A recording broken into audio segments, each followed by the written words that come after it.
Hello there. I wanted to just jump on and talk about how to stay calm, how to keep your mind calm during these challenging times. And I've been practicing something for this week, and it's really made a difference for me personally. And I'm finding that I'm in a calm state, I'm in a relaxed state. It's very important not to let everything that's going on control you. It's better to control your inside. And I know I got sucked into watching a lot of the news and a lot of the media and social media posts that, either come through Facebook, Instagram, WhatsApp. And if you start reading everything, it can be very, very overwhelming.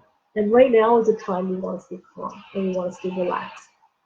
And so one of the things I started doing, and I'm doing this every morning when I get up, is I'm reading James Allen's book, As a Man Thinketh. And so the last chapter in this book is called Serenity. And this chapter is amazing. So I want to spend a few minutes reading the chapter out because I find that every time I read this chapter, it brings calmness within me. It brings relaxation within me. It raises my vibration. And so I'm going to take a few minutes and read it out so that you can get a sense of this as well. And I encourage you to pick something that's gonna help you stay relaxed. And if you want to do this book, and if you want to read this, by all means do it, but do it daily. And you might even want to do it in the middle of the day because you're starting to feel that overwhelming mess that's pretty dominant right now. But you want to get back into a state of relaxation and a calm mind. So, serenity. Calmness of mind is one of the beautiful jewels of wisdom. It is the result of long and patient effort and self-control. Its presence is an indication of ripened experience and of a more than ordinary knowledge of the laws and operations of thought.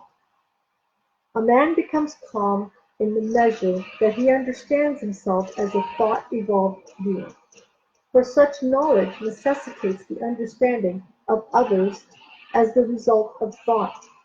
And as he develops a right understanding and sees more and more clearly the internal relations of things by the action of cause and effect, he ceases to fuss and fume, and worry and grieve, and remains poised, steadfast, serene. The calm man, having learned how to govern himself, knows how to adapt himself to others, and they in turn reverence his spiritual strength and feel that they can learn of him and rely upon him. The more tranquil a man becomes, the greater is his success, his influence, his power for good. Even the ordinary trader will find his business prosperity increase as he develops a greater self-control and equanimity, for people will always prefer to deal with a man whose demeanor is strongly equable. The strong, calm man is always loved and revered. He is like a shade-giving tree in a thirsty land, or a sheltering rock in a storm. Who does not love a tranquil heart, a sweet-tempered, balanced life? It does not matter whether it rains or shines, or what changes come to those possessing these blessings, for they are always sweet, serene, and calm. That exquisite poise of character, which we call serenity, is the last lesson of culture, the fruitage of the soul.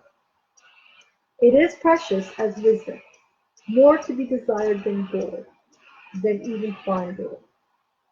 How insignificant mere money-seeking looks in comparison with a serene life, a life that dwells in the ocean of truth, beneath the waves, beyond the reach of tempests, in the eternal calm. How many people we know who sour their lives, who ruin all that is sweet and beautiful by explosive tempers, who destroy their poise of character and make bad blood. It is a question whether the great majority of people do not ruin their lives and their happiness by lack of self-control. How few people we meet in life who are well balanced, who have that exquisite poise which is characteristic of the finished character.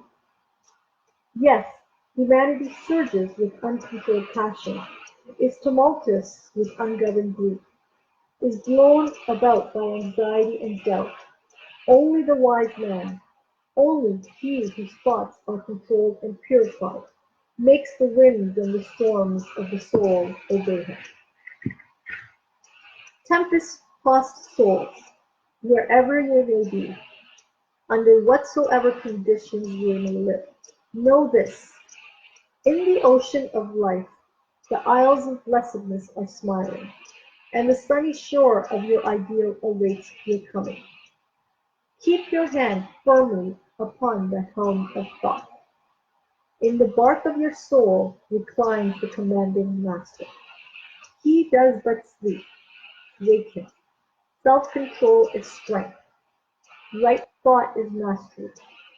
Calmness is power. Say unto your heart, peace, be still. I feel 100 times better now that I read that. It's just powerful words that I'm reading out loud, that my subconscious mind is hearing, and honestly, it just creates that calm, calm feeling. Something I encourage you to do is read the Serenity chapter from James Allen's As a Man Thinketh. You can find it online. You just search it, you'll find it. And if you don't find it, send me a message and I'll get it to you. It's something that you want to do every day, at least at the start of the day, maybe even at the end of the day, just to create that calmness in your mind, because these are very challenging times that none of us have ever experienced. But you know what? We can control ourselves. We can control our thinking. Okay, we can control our attitude, and that's all we can do. And don't let the outside come in and take over. Stay strong and stay calm and relaxed, and you'll see this will pass. And we are going to be better than we were before this happened. Have a great evening, and I'll be back again soon.